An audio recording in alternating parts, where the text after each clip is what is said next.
अस्सलाम वालेकुम। आज हम बात करेंगे वालिदैन के फ़ौत हो जाने के बाद हम पर क्या हकूक़ रह जाते हैं। चैनल पर नए हैं तो सब्सक्राइब करें, वीडियो को लाइक और दोस्तों के साथ शेयर करें।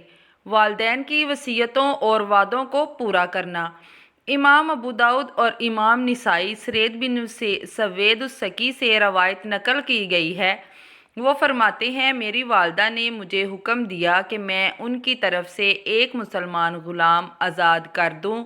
मैंने खिदमत नबवी में हाजिर होकर अर्ज़ किया, या रसूल अल्लाह सल्लल्लाहु अलैहि वसल्लम, मेरी वालदा ने मुझे एक मुसलमान ग़ुलाम या बांदी आज़ाद करने का हुक्म दिया, जबकि मेरे पास एक स्याह फाम जाहल बांदी है।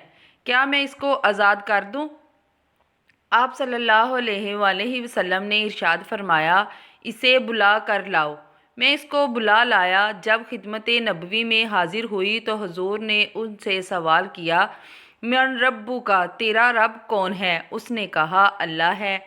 फरमाया, मैं कौन हूँ? उसने अर्ज़ किया, आप अल्लाह के रसूल हैं। आप सल्लल्लाहु अलैहि वसल्लम ने फरमाया, इसे आज़ाद कर दो, ये ईमान वाली है।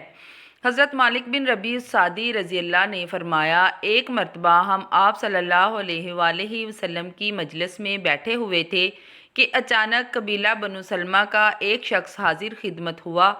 अर्ज़ किया, या रसूल अल्लाह, वालिदैन के इंतकाल के बाद उनकी अतात और फर्मा बरदारी की कोई सूरत बाकी रह जाती है?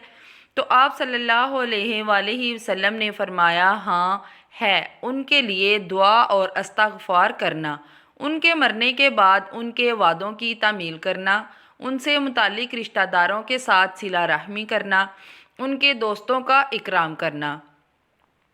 बाज़ दफ़ा वसीयत को पूरा करने में औलाद को मुश्किलात का सामना करना पड़ता है, मगर उन्हें ये बात ज़हन नशीन रखनी चाहिए, मा इंदकुम यनफदु व मा इंदल्लाहि बाक, यानी जो कुछ तुम्हारे पास है वो ख़त्म हो जाएगा और जो अल्लाह के पास है वो बाकी रह जाएगा।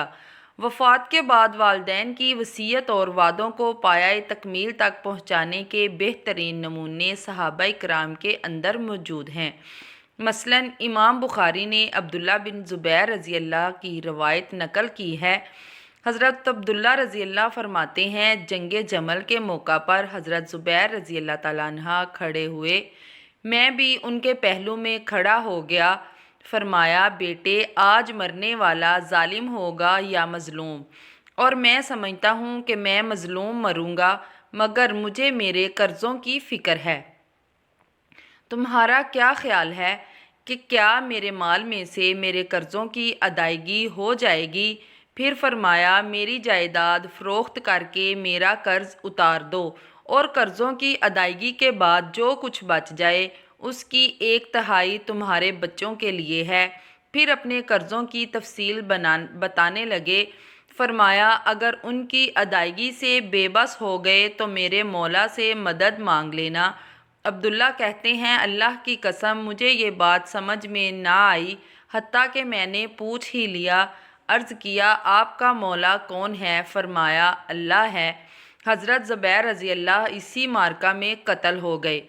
नकदी माल दिरहम व दिनार ना छोड़ा, अलबत्ता 2 जायदादें, जिनमें एक जंगल था और 11 मकानात मदीना मुनव्वरा में, 2 घर बसरा और 1 कूफा और 1 घर मिस्र में छोड़ा। और इन पर कर्ज़ की कसरत की वजह ये थी कि लोग उनके पास माल अमानत रखने के लिए लाते तो उनसे कह देते, ये बतौर कर्ज़ के मुझे दे दो, क्योंकि बतौर अमानत ज़ाया होने का अंदेशा होता है। वो सारी ज़िंदगी ना कहीं हुक्मरान रहे हैं, ना किसी सरकारी अमूर में मुदाखल रहे, अलबत्ता हजूर अक़दस सल्लल्लाहु अलैहि वसल्लम के साथ गज़वात में शरीक रहे हैं और हज़रात खुलफ़ाए राशिदीन अबू बकर रज़ियल्लाह, उस्मान रज़ियल्लाह की हिमायत में जहाद करते रहे हैं। मैंने इनके ज़िम्मा कर्ज़ों का हिसाब लगाया तो पता चला कि वो 22 लाख हैं।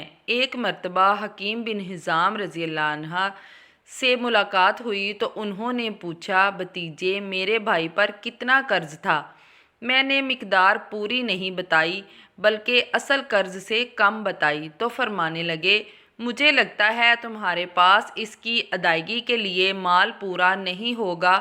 پھر میں نے قرضوں کی پوری تفصیل بتا دی تو فرمانے لگے، تمہیں ادائیگی میں تنگی ہوگی، اگر مجھ سے کچھ مدد طلب کرنا چاہو تو کر سکتے ہو۔ حضرت زبیر رضی اللہ تعالیٰ عنہ نے 1,70,000 کا ایک جنگل خریدا تھا۔ ان کے بیٹے عبداللہ نے اس کو 100 لاکھ میں فروخت کر دیا اور عام اعلان کر دیا جس کا بھی حضرت زبیر رضی اللہ پر قرض ہے وہ اس سے اپنا قرض وصول کر لے۔ تو حضرت عبداللہ بن جعفر رضی اللہ تشریف لائے۔ ان کے حضرت زبیر رضی اللہ کے ذمے 4 لاکھ درہم تھے۔ حضرت عبداللہ بن زبیر رضی اللہ سے فرمایا، چاہو تو یہ رقم تم رکھ لو یا مؤخر کر لو۔ عبداللہ بن زبیر رضی اللہ نے کہا، نہیں۔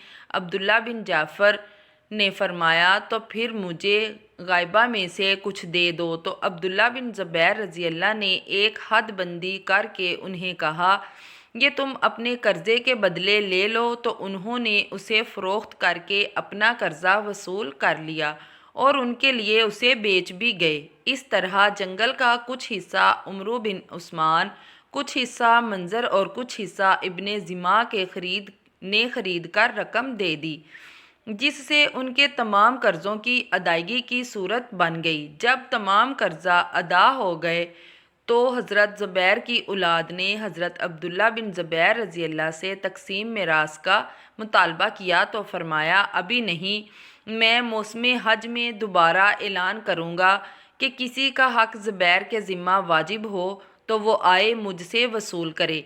چنانچہ 4 سال تک ہر حج کے موقع پر مسلسل اعلان کرتے رہے۔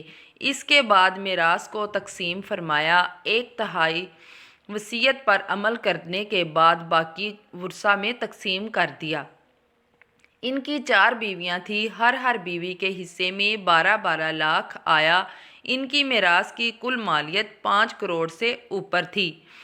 تو دوستو، آپ نے دیکھا کہ صحابہ کیسے اپنے والدین کے قرضے ادا کرتے تھے۔ آپ بھی